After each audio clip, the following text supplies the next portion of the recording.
दादाजी दादाजी आपको क्या हो गया? दादाजी दादाजी उठे उठे, आपको क्या हो गया? मेरे तो ऑफिस में बहुत काम था आज, बहुत थक गई हूँ।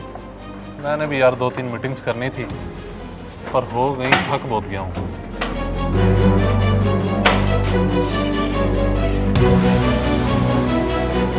अब्बा अब्बा क्या हुआ अब्बा? मैं एम्बुलेंस को फोन करता हूँ। पता नहीं कब से गिरे मैं यहाँ पर।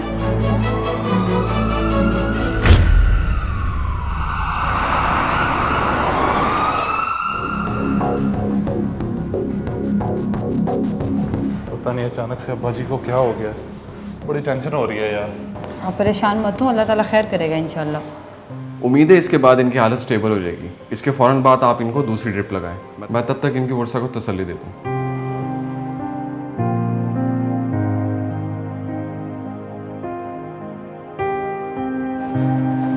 डॉक्टर साहब क्या हुआ मेरे वाले साहब को? देखें आपके फादर को हार्ट अटैक आया है, हम उनको फर्दर ट्रीटमेंट दे रहे हैं। Let's see. डॉक्टर साहब कोई परेशानी वाली बात तो नहीं है? फिलहाल कुछ कहना कबल अज़ वक्त होगा, लेकिन अच्छी बात यह है कि उन्हें होश आ रहा है। आप दुआ करें, बाकी अल्लाह खैर करेगा।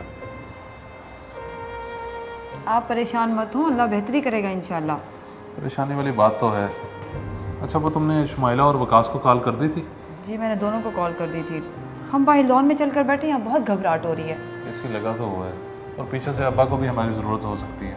हम घर नहीं जा रहे, बाहर लॉन में बैठ रहे हैं। आ जाएं। चलो मैं बैग लेकर आती हूँ।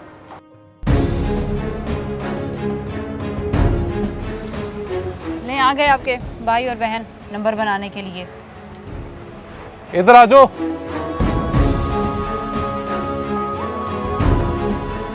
भाई क्या हुआ है अब्बा को? कैसी तबीयत है उनकी? उनको हार्ट अटैक हुआ है, बस दुआ करो। हार्ट अटैक कैसे? पता नहीं भाई, जब हम जॉब से वापस आए तो अब्बा जी बेहोश पड़े थे। हम फ़ौरन से हॉस्पिटल ले आए और डॉक्टर ने आगे से हमें ये बताया। भाभी आपको तो ख्याल करना चाहिए था। अगर अब्बा जी की तबीयत खराब थी तो आप ऑफ कर लेती ऑफिस से आज। जब मैं सुबह ऑफिस गई थी तो उनकी तबीयत बिल्कुल ठीक थी। अब उम्र का तकाजा है कि कब क्या हो जाए कुछ पता नहीं चलता। और इतनी ही फिक्र है ना अगर, तो तुम लोग क्यों नहीं रख लेते उन्हें अपने पास? बहुत शौक से रख लें, पर अब्बा जी रहें तो। अब्बा जी का दिल तो अपने छोटे बेटे के साथ लगता है। हमारे यहाँ तो 2 दिन से ज़्यादा रहते भी नहीं, और मेरी तनख्वाह में तो हम दोनों का गुजारा बमुश्किल होता है। आप कोई परमानेंट सोल्यूशन निकालना ही होगा। हम दोनों जॉब वाले हैं, दिन टाइम में तो हम उनका ख्याल नहीं रख सकते। बाकी मैं कोई मेल नर्स भी रख सकता हूँ, लेकिन जो ख्याल औलाद ने रखना है वो कोई अजनबी कैसे रखेगा? मैं तो ज़रूर ले जाऊँ, मुझे कोई मसला नहीं है। मगर बात यह है कि मेरे ससुराली क्या सोचेंगे कि 2 भाइयों के होते हुए भी बाप को रखने की कोई जगह नहीं है। मैं ऐसी बातें सुनना बर्दाश्त नहीं कर सकूंगी। जी भाई, मुझे तो कोई इशू नहीं है अंकल को साथ रखने में, पर मैं दुनिया की जुबानें तो बंद नहीं कर सकता ना। देखिए हमारे घर की औलाद तो आप सबके सामने है। वकास की मामूली सी नौकरी है, और मुझसे तो अब्बा जी को खास तौर पे कोई मसला है, नाराज ही रहते हैं।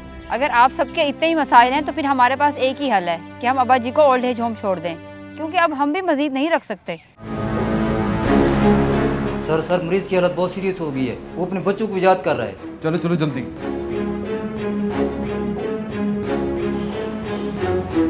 आप जल्दी से उनके किसी अटेंडेंट को बुलाएं। जाएं जल्दी। चलो अब हम लोगों का यही डिसाइड हुआ है कि हम उन्हें ओल्ड एज होम छोड़ देंगे।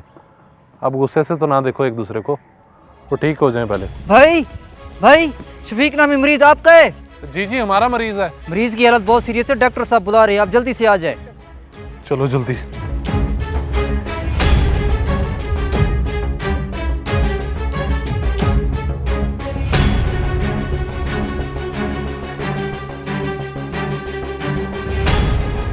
सर कैसी है मेरे वालिद की तबीयत? Is he stable now? Sorry mister Saroj, he is no मोर।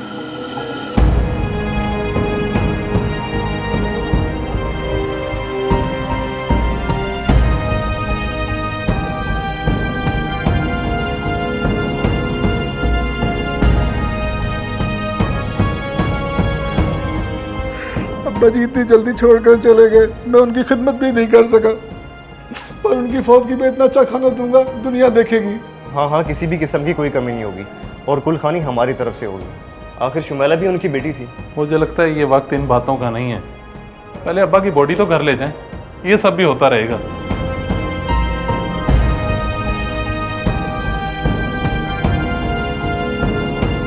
इस वीडियो को लाजमी शेयर करें हो सकता है आपकी वजह से कोई राह रास्त पे आ जाए।